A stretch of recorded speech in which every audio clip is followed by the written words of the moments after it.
अस्सलाम वालेकुम दोस्तों, मैं डॉक्टर तंजीम सिराज और मेरे इस यूट्यूब चैनल में आपका बहुत बहुत स्वागत है। आज के इस वीडियो में मैं बात करने वाला हूँ कंजक्टिवाइटिस के बारे में, यानी कि जिसे हम बोलते हैं पिंक आई या फिर कंजक्टिवाइटिस। तो होता क्या है, जो हमारी आँखों का वाइट पार्ट होता है, ट्रांसपेरेंट जो मेम्ब्रेन होती है जिसे हम कंजक्टाइवा बोलते हैं, उसके अंदर इन्फ्लेमेशन आ जाता है, यानी कि एक तरीके से सूजन आ जाती है। तो आँखों के अंदर जो ब्लड वेसल्स रहती हैं वो क्या होता है, डायलेट होना शुरू हो जाती है और थोड़ा सा एक तरीके से फैलना शुरू हो जाती हैं। तो बहुत ज़्यादा विजिबल हो जाती हैं, यानी कि दिखाई देने लग जाती हैं। आँखों के अंदर लाली नुमा जो है, ये धागे नुमा जिस तरीके से स्ट्रक्चर दिखाई देने लगता है, जो कि एक स्मॉल ब्लड वेसल्स होती हैं। इन्फ्लेमेशन की वजह से उनके अंदर सूजन आ जाती है, तो वो दिखाई देने लगती हैं। और इसी वजह से जो हमारी आँखों का जो वाइट पार्ट होता है, वो वाइट पार्ट हमको एक तरीके से रेडिश या फिर पिंकिश दिखाई देने लग जाता है। ये जो पिंकिश दिखाई देने लग जाता है, जो रेडनेस हो जाती है, इसी को हम बोलते हैं कंजक्टिवाइटिस। पिंक आई कॉमनली जो है कास्ड बाई बैक्टीरिया भी हो सकता है, वायरस भी हो सकता है, और कभी कभी एलर्जिक रिएक्शन की वजह से भी पिंक आई हो जाती है। या फिर अगर हम बच्चों में बात करें तो बच्चों में पिंक आई जो है, एक जो टेयर्स डक्ट होती हैं जिनसे कि आंसू निकलते हैं, वो इनकम्प्लीट ओपनड होते हैं, यानी कि पूरी तरीके से बच्चों में जो है उनकी जो ओपनिंग होती है सही से खुली नहीं रहती। इसकी वजह से भी वहाँ पर एक तरीके से कंजक्टिवाइटिस का कॉज बनता है, कारण बनता है, या फिर पिंक आई का कारण बनता है बच्चों के अंदर इनकम्प्लीट जो है टेयर्स डक्ट होने की वजह से। आपको बता देता हूँ इसके सिम्टम्स के बारे में, यानी कि इसके लक्षण क्या क्या होते हैं। लक्षण क्या होते हैं कंजक्टिवाइटिस के? तो आपकी एक आँख या फिर दोनों आँखों में एक तरीके से ईचीनेस हो सकती है, यानी कि थोड़ा सा खुजली जैसा लग सकता है आपको। आँखों में, एक आँख में या दोनों आँखों में आपको रेडनेस हो सकती है, यानी कि लाली नुमा हो सकती है। एक आँख में हो सकती है या फिर दोनों आँखों में हो सकती है। या एक फीलिंग ग्रीटी फीलिंग जिसे हम बोलते हैं, कि ऐसा लग सकता है मरीज को कि मेरी आँखों के अंदर जैसे कुछ रेत टाइप का कुछ घुसा हुआ है, कुछ आँखों के अंदर जैसे कुछ है जो घुसा हुआ है, कुछ फॉरेन बॉडी सेंसेशन हो सकता है, कुछ आँखों के अंदर रेत नुमा जो है एक आँख या दोनों आँख में जो है घुसा हुआ है, इस तरीके की फीलिंग मरीज के अंदर आती है। और डिस्चार्ज एक आँख या दोनों आँखों में डिस्चार्ज भी हो सकता है। डिस्चार्ज जैसे कि हम नाइट के अंदर हम सोए और सोने के बाद जब सुबह उठे तो पता चला आँखों के अंदर इतना डिस्चार्ज है कि आँखों की जो आईलिड्स है वो आपस में चिपक गई हैं और वो पूरी तरीके से खुल भी नहीं पा रही है। एक तरीके से एग्लूटिनेटेड जो है आईलिड्स जो है चिपक जाती हैं और वो हमें सुबह सुबह आँखों को खोलने में भी दिक्कत होती है। इस तरीके का डिस्चार्ज भी देखने को मिलता है।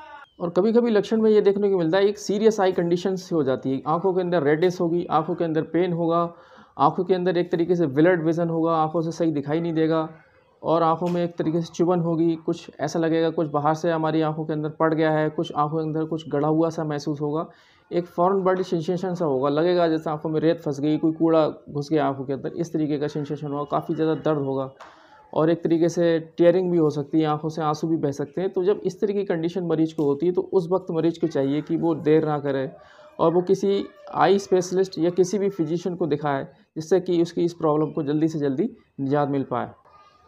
अब बात कर लेते हैं कारण के बारे में, यानी कि कॉजेज़ क्या है। जैसे कि मैंने बताया, जो कंजक्टिवाइटिस होती है वो वायरल कंजक्टिवाइटिस भी होती है, बैक्टीरियल कंजक्टिवाइटिस भी होती है, और एक तरीके से एलर्जिक कंजक्टिवाइटिस भी होती है, या फिर एक तरीके से कभी कभी केमिकल जो कि स्प्लैश वाटर किसी केमिकल के थ्रू हमने आँखों को धोया, कुछ हुआ तो उसकी वजह से भी, आँखों में केमिकल की वजह से भी जो है कंजक्टिवाइटिस हो जाती है। या फिर न्यू बॉर्न बेबी के अंदर जो कंजक्टिवाइटिस होती है, जैसे हम ऑप्थेल्मिया न्यूनेटरम बोलते हैं, तो वो क्या होता है कि जो टेयर डक्ट होती है वो पूरी तरीके से इनकम्प्लीट ओपन होती है, पूरी तरीके से ओपन नहीं होती, खुली नहीं होती, उसकी वजह से कंजक्टिवाइटिस बच्चों में होती है।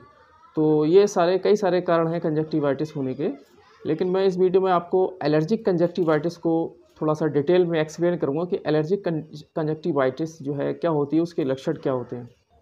एलर्जिक कंजक्टिवाइटिस आपकी एक आँख या आपकी दोनों आँखों में हो सकती है। एलर्जिक कंजक्टिवाइटिस होता क्या है, जिस तरीके से कोई भी एलर्जेंस, कोई भी पॉलेंस या फिर कोई भी डस्ट पार्टिकल आपकी आँखों के अंदर आता है, जिससे कि आपके अंदर एलर्जी जो है एक तरीके से एक्साइट होती है, प्रोड्यूस होती है। तो हमारी बॉडी के अंदर होता क्या है कि IgE यानी कि एंटीबॉडी जो होती है IgE, तो ये IgE एंटीबॉडी क्या करती है, एक तरीके से हमारी बॉडी का जो इम्यून सिस्टम होता है वो एक तरीके से इन्फ्लेमेशन वाली चीज़ों को जो है प्रमोट करता है, और वो जो कि डिफेंस मैकेनिज्म के तहत आती है।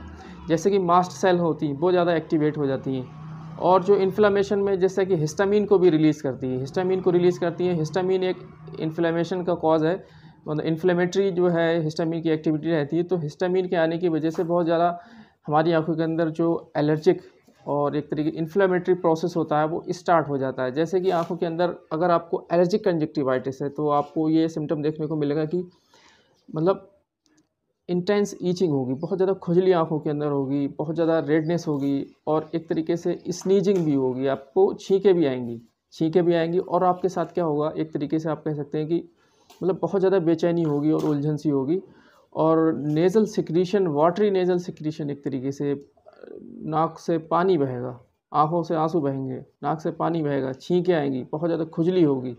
तो ये जो सिम्टम्स होते हैं एलर्जिक मतलब कंजक्टिवाइटिस के सिम्टम होते हैं, क्योंकि हिस्टामिन जो है इन्फ्लेमेशन कॉज करता है, एक तरीके इन्फ्लेमेटरी प्रोसेस को एक्टिवेट करता है, मास्ट सेल वगैरह ये सब एक्टिवेट हो जाती हैं। तो ये जो एलर्जिक कंजक्टिवाइटिस में होता है, हमारे जो एक तरीके से इन्फ्लेमेटरी जो चीज़ें होती हैं वो सारी एक्टिवेट हो जाती हैं, उसकी वजह से जो है इन्फ्लेमेटरी एलर्जिक कंजक्टिवाइटिस के सिम्टम्स आते हैं।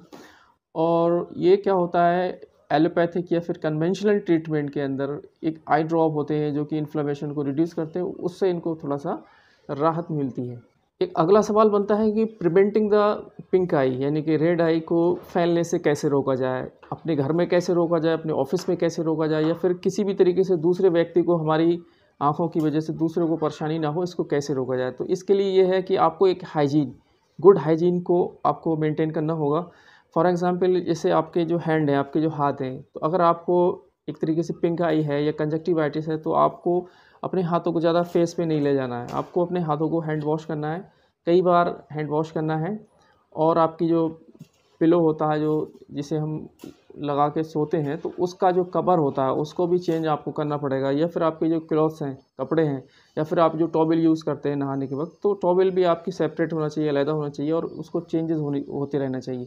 एक तरीके से केमिकल मतलब एक तरीके से आपके जो भी प्रोडक्ट है आपकी बॉडी का सिक्रीशन या जो भी आपका छींक है, जो भी कुछ है, आपको सेपरेट रखना है अपने आप को। दूसरे जो आप यूज़ करते हैं कपड़े या फिर जो कोई भी ऐसी चीज़ है जिससे कि दूसरे को इन्फेक्शन लग सकता है, आपको उससे जो है अपने आप को थोड़ा दूर रखना पड़ेगा। इससे क्या होगा, आपकी जो पिंक आई है वो आप तक लिमिटेड रहेगी, दूसरों में नहीं फैलेगी। ये रोकथाम का तरीका है, ऐसा करने से आप इसको रोक सकते हैं।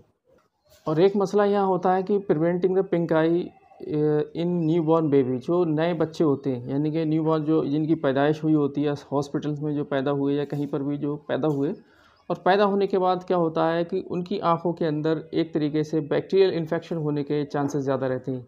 क्योंकि जब बच्चा पैदा होता है मदर कैनाल में बहुत सारे ऐसे बैक्टीरिया होते हैं और वो कि माँ को तो नुकसान नहीं देते हैं, लेकिन वो जो ट्रांसफ़र हो जाते हैं बच्चे में आते हैं, तो बच्चे में क्या है, बच्चों की आँखों पर उनका प्रभाव पड़ने के बहुत ज़्यादा चांसेस रहते हैं। तो यानी कि इसीलिए एक सीरियस कंडीशन बन जाती है कभी-कभी बच्चों में, जैसे एक ऐसी कंजक्टिवाइटिस बन जाती है जो काफ़ी ज़्यादा सीरियस होती है, जिससे आई साइट जाने का खतरा रहता है, यानी कि आँखों की रोशनी जाने का खतरा रहता है उस बीमारी की वजह से, जिसे हम बोलते हैं ऑप्थेल्मिया नियोनेटेरम। ऑप्थेल्मिया नियोनेटेरम की वजह से बच्चों की आई साइट जाने के चांसेस रहते हैं। तो जनरली होता क्या है, हॉस्पिटल्स के अंदर जहाँ बच्चे पैदा होते हैं उसके बाद बच्चों की पैदाइश के बाद बच्चों की आँखों के ऊपर एक एंटीबायोटिक ऑइंटमेंट लगाया जाता है, ताकि कि बैक्टीरियल इन्फेक्शन को जो है रोका जा सके। क्योंकि बैक्टीरियल इन्फेक्शन जो कॉज कर देगा ऑप्थेल्मिया नियोनेटेरम, उससे क्या होगा कि आपके बच्चे की जो है आई साइट जाने का खतरा होगा। तो जब ऐसी कंडीशन हो आपके बच्चे के साथ, तो आपको एक अर्जेंट उसको ट्रीटमेंट कराना चाहिए, उसकी लापरवाही नहीं करना चाहिए, ताकि आपका बच्चा जो है सही से आपकी आई साइट को प्रिजर्व कर सके। तो अब लास्ट में बात कर लेते हैं कि होम्योपैथिक सॉल्यूशन क्या है, कंजक्टिवाइटिस में होम्योपैथी का क्या रोल है, होम्योपैथी का क्या स्कोप है। तो होम्योपैथी का क्या स्कोप है, होम्योपैथी का मैंने बताया कि कम से कम 100 से ज़्यादा मेडिसिन है। मैं एक पिक्चर लगा रहा हूँ, आप देख लीजिए। कंजक्टिवाइटिस की 100 से अधिक मेडिसिन है। अब होता क्या है कि 100 से अधिक मेडिसिन में अब आपको एक पर्टिकुलर मेडिसिन, अभी जैसे आप ये वीडियो देख रहे हैं, कुछ लड़के क्या करेंगे, इसमें कमेंट करेंगे कोई आई ड्रॉप बता दो, कोई फिक्स मेडिसिन बता दो। तो हमारे लिए ये मेडिसिन फिक्स बताना होम्योपैथिक सिद्धांत के खिलाफ़ है, हमारे खुद के खिलाफ़ है और होम्योपैथिक फ़िलॉसफी के खिलाफ़ है, क्योंकि हम एक पर्टिकुलर मेडिसिन बीमारी की नहीं बता सकते, क्योंकि हमारी इस मजबूरी है।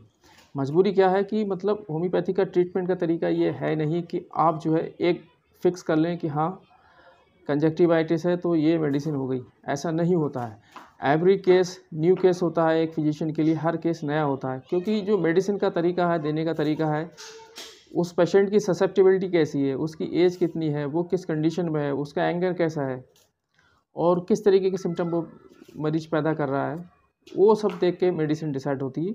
कम से कम 100 से ज़्यादा मेडिसिन है। जैसे कि एक मेडिसिन होती है यूफ्रेशिया। यूफ्रेशिया को हम जो है कंजक्टिवाइटिस में यूज़ करते हैं और कंजक्टिवाइटिस में इसका काफ़ी अच्छा यूज़ होता है। तो यहाँ पर एक लक्षण होता है कि वाटरी आइज़, मतलब लैक्राइमेशन, बहुत ज़्यादा इस कंडीशन में क्या होता है, मरीज़ के साथ आँखों से बहुत ज़्यादा आंसू बहते हैं, बहुत ज़्यादा आंसू बहते हैं और नाक से जो है बहुत ज़्यादा पानी बहता है, छींकें आती हैं। तो इसमें बहुत ज़्यादा लैक्राइमेशन होना ज़रूरी है, बहुत ज़्यादा पानी आना ज़रूरी है। एक तरीके से थिक ब्लांड जो है एक सिक्रीशन होता है, आईलिड चिपक भी जाती है, आँखों के अंदर एक तरीके से प्रेशर भी लगता है, थोड़ा-सा पेन भी होता है, जिसे हम ग्लूकोमा बोलते हैं। तो जब ये कंडीशन हमारी यूफ्रेशिया के सिम्पटम से मैच करेगी, तब यूफ्रेशिया हम कितनी पोटेंसी में देंगे, कब रिपीट करेंगे, क्या करेंगे, तो ये एक बेहतर फिजिशियन, एक होम्योपैथिक डॉक्टर, कंसल्टेंट ही बता सकता है। तो मशवरा हमारा ये रहता है कि आप जो है वीडियो के माध्यम से इन्फॉर्मेशन लें, लेकिन ट्रीटमेंट आप जो है चाहे ऑनलाइन कंसल्टेशन के थ्रू हमसे लें या फिर किसी भी नज़दीकी क्लासिकल या फिर प्रिडिक्टिव होम्योपैथ जाके उसके पास जाके आप कंसल्ट कराएं, अपनी बीमारी का इलाज कराएं। आप खुद से ट्रीटमेंट ना लें, क्योंकि उससे क्या होता है, अगर मेडिसिन आपको फ़ायदा नहीं करती है तो हो सकता है कभी नुकसान भी कर जाए, या नुकसान भी नहीं करती है, अगर आपको फ़ायदा नहीं कर सकती तो फिर होम्योपैथी का इसमें लॉस होता है। आप कह दोगे यार मैंने वो ट्रीटमेंट लिया, होम्योपैथी की दवा खाई, फ़ायदा नहीं करा, होम्योपैथी की दवा काम नहीं करती। या फिर कोई मरीज़ होता, उसने क्या करा, यूफ्रेशिया का यूज़ किया और उसके ये कंजक्टिवाइटिस ठीक हो गई, उसने लिया यूफ्रेशिया किसी और पेशेंट को दे दी। अब उसके जो सिम्पटम थे वो यूफ्रेशिया से मैच नहीं कर रहे थे, उसके सिम्पटम जो है मान लिया नेट्रोम्यूट से मैच कर रहे थे, तो वो यूफ्रेशिया कितने भी खाएगा उसको फ़ायदा ही नहीं करेगी। तो फिर वो कहेगा होम्योपैथी की दवा काम ही नहीं करती, तो इसमें होम्योपैथी बदनाम हो जाती है। तो मशवरा हमारा आपके लिए ये है कि आप हमेशा डॉक्टर से मेडिसिन लें, तब आपको होम्योपैथी के जो मिरेकुलस रिज़ल्ट हैं तब आपको देखने को मिलेंगे। खैर आज के लिए इस वीडियो में बस इतना ही। शुक्रिया।